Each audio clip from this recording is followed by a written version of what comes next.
साठलोट गोष्ट लग्नाची भाग 28. मिस्टर सहस्त्रबुद्धे, मला तुम्हाला काही सांगायचं होतं, अबोली म्हणाली. तिने त्याच्या छातीवर डोकं ठेवलेलं होतं. काय सांगायचं होतं?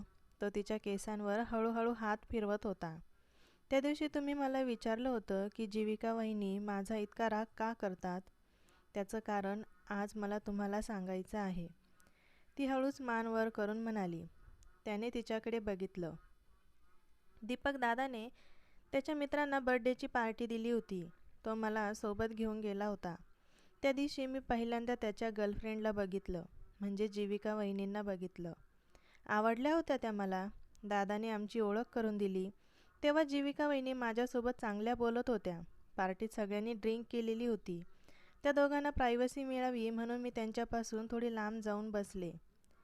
अबोली उठून बसली. पुढे अग्नेय म्हणाला. मला तिथे बसून बसून कंटाळा आला म्हणून मी क्लबमधून बाहेर जायला लागले.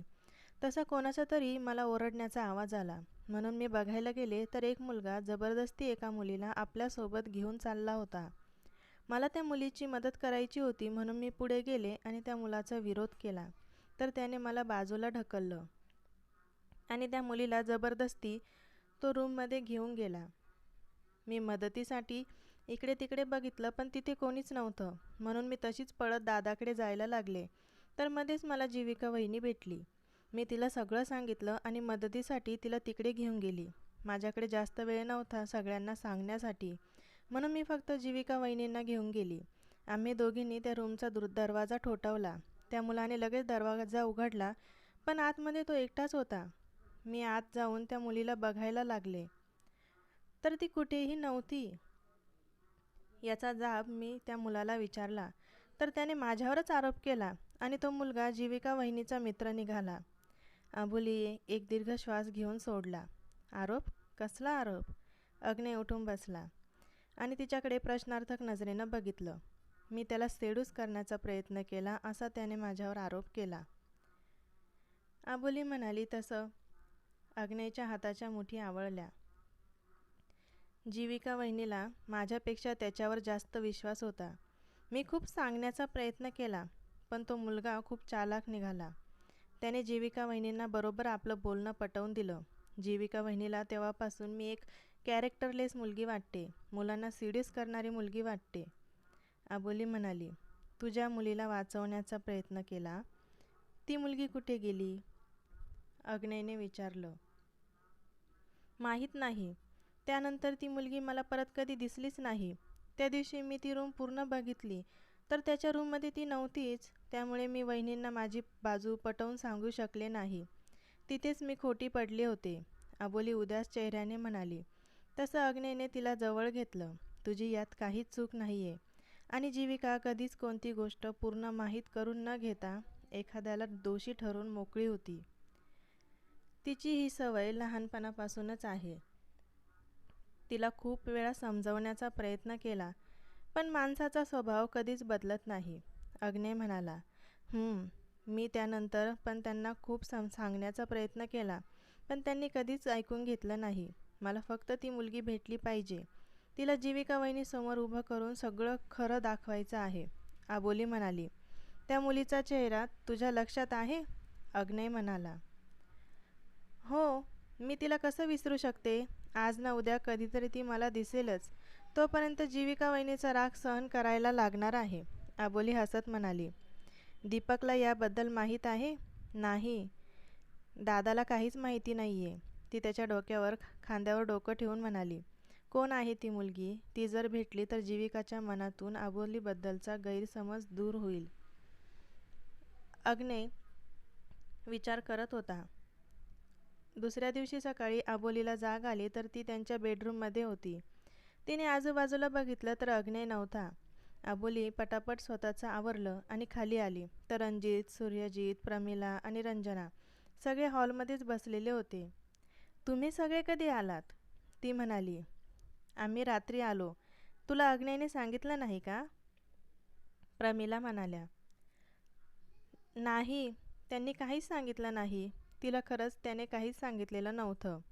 वहिनी, wish you many many happy returns of the day, Gaurav पळतच आला आणि तिला बर्थडे विश केलं. थँक्यू, तिने हसून रिप्लाय दिला. आबोली बेटा, हॅपी बर्थडे, सुरेजित यांनी तिला विश केलं. त्याच्यानंतर आबोलीला सगळ्यांनी बर्थडे विश केलं. ती सगळ्यांच्या पाया पडली. सगळ्यांनी तिला तोंड भरून आशीर्वाद दिले. आई, माई आजीची तब्येत कशी आहे? तिने विचारलं. एकदम ठणठणीत आहे ती, रंजना म्हणाल्या. वहिनी, आज रात्री तुझ्या बर्थडेची पार्टी ठेवली आहे, फक्त फॅमिली मेंबरसाठी, गौरव म्हणाला. पार्टी? ती चकित होऊन म्हणाली. हो, दादा सांगून गेला आहे. ही पार्टी फक्त फॅमिली मेंबरसाठी आहे. म्हणजे रत्नम पारखी फॅमिली आणि सहस्त्रबुद्धे फॅमिली, बाकी कोणीच नाही, गौरवने तिला सांगितलं. आबुली, हे माझ्याकडून आणि अग्नेच्या डॅडकडून तुझ्यासाठी गिफ्ट, रंजना यांनी तिला एक बॉक्स दिला. आई, हे कशाला? तिला काय बोलावं ते सुचत नव्हतं. अगं, आज तुझा बर्थडे आहे, तर तू हक्काने सगळ्यांकडून गिफ्ट मागायला हवं. हे घे, हे आमच्या दोघांकडून. प्रमिला यांनी त्यांच्याकडचा बॉक्स तिला दिला. घे, अग्नेने तुझ्यासाठी जो ड्रेस चॉईस केला आहे त्याच्यावरच हे सगळं मॅचिंग होईल. रात्री छान तयार होऊन ये, रंजना तिच्या गालावर हात ठेवून म्हणाल्या. ठीक आहे. आई, ते कुठे गेले आहे? तिने विचारलं. अगं, तो सकाळी लवकरच बाहेर कुठेतरी गेला आहे, पण लवकरच येईल म्हणाला, रंजना म्हणाल्या. वहिनी, मी तुझ्यासाठी काहीच घेतलं नाही. चल आपण शॉपिंगला जाऊया. आज माझ्याकडून तुला हवं ते घे. गौरव तिचा हात पकडून तिला घेऊन बाहेर आला. गौरव, आधी नाश्ता तर करा, प्रमिला म्हणाल्या.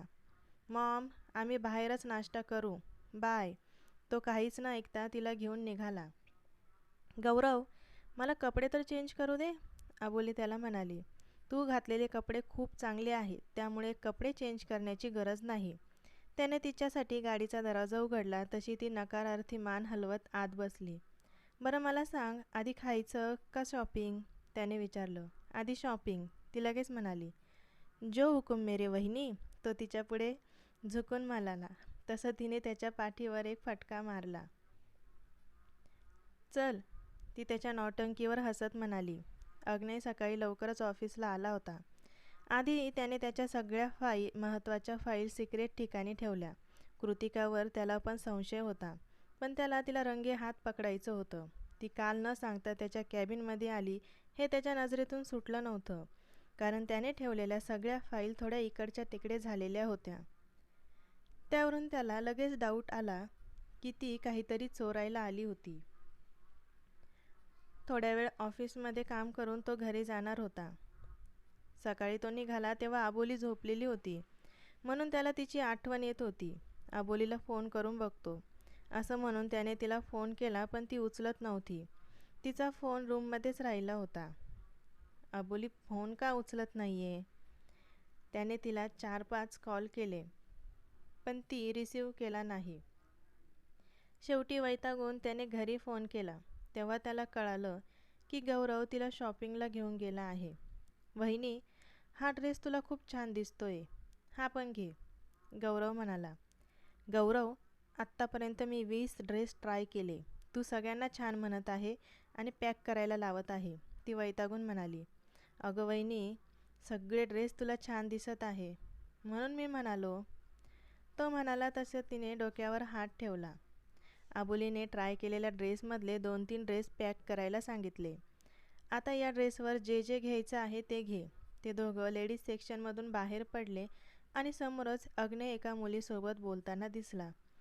1 मिनिट गौरव, हे मिस्टर सहस्त्रबुद्धे आहे ना?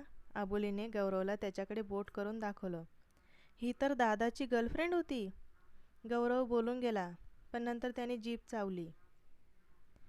काय म्हणाला? ही तुझ्या दादाची गर्लफ्रेंड होती? आबोलीने बारीक डोळे करून विचारलं. नाही नाही, ही नाही आहे.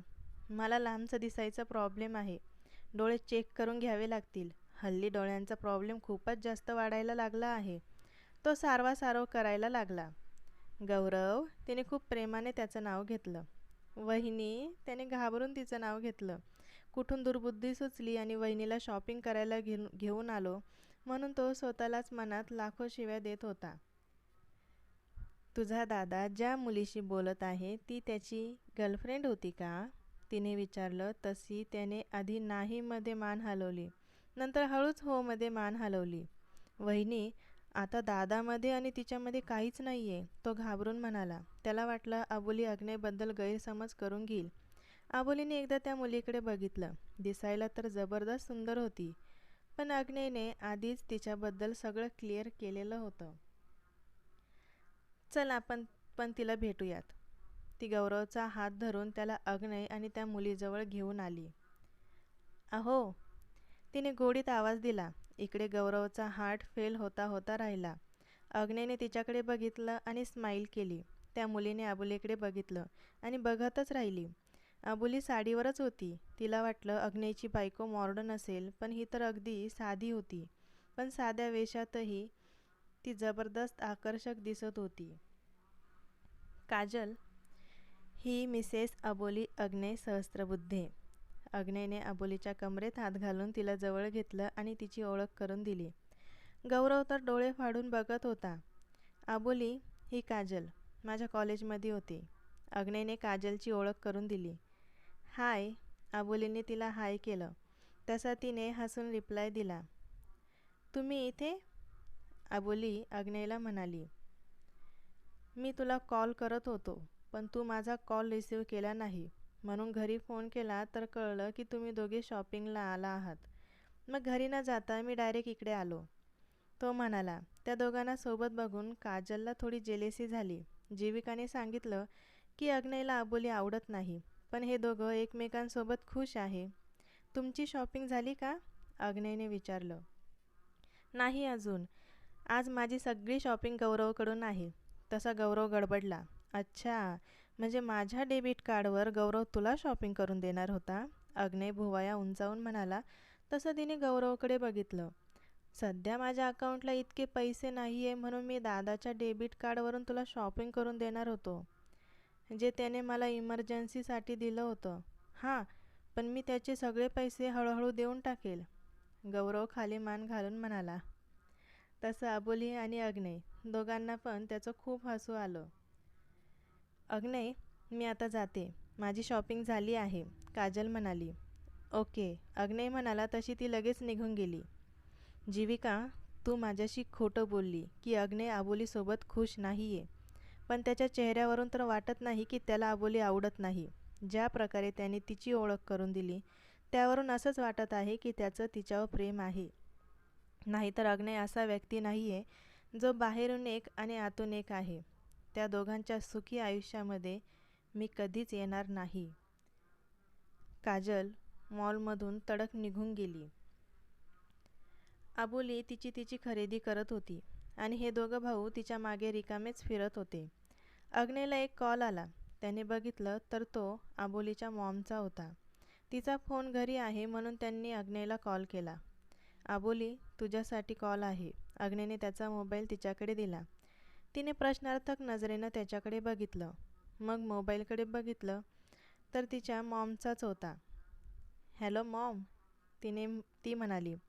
मृदूला तिकडून काहीतरी बोलल्या तसं तिने अग्नेयकडे बघितलं. रात्री मी फोन चार्जिंगला लावायचं विसरले, त्यामुळे स्विच ऑफ झाला होता आणि सकाळी लवकरच घरातून बाहेर पडले. फोन घरीच विसरले, ती म्हणाली. अग्नेयला रात्री त्या दोघांना कोणी डिस्टर्ब करू नये म्हणून त्याने दोघांचा फोन स्विच ऑफ केला होता. पहाटे ते घरी आले. अबोली झोपलेली होती म्हणून तो तिला उचलून रूममध्ये घेऊन गेला आणि तिचा फोन परत स्विच ऑन करून ठेवला. मृदुला, मुकेश, दीपक तिघांनी तिला रात्री 12 वाजता फोन केले, पण तिचा फोन स्विच ऑफ येत होता. सकाळी केला तर उचलत नव्हती, म्हणून त्यांनी आता अग्नेयला फोन केला. तेव्हा तिच्याशी बोलता आलं. मृदुला, मुकेश आणि दीपक सगळ्यांनी तिला बर्थडेच्या शुभेच्छा दिल्या.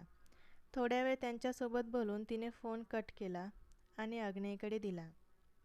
वहिनी, चल आता थोडं काहीतरी खाऊन घेऊ, गौरव म्हणाला. हो चल, मला खूप भूक लागली आहे, अबोली म्हणाली. त्या दोघांनी शॉपिंग बॅग अग्नेयच्या हातात दिल्या आणि एकमेकांच्या हातात हात घालून गाडीकडे निघाले.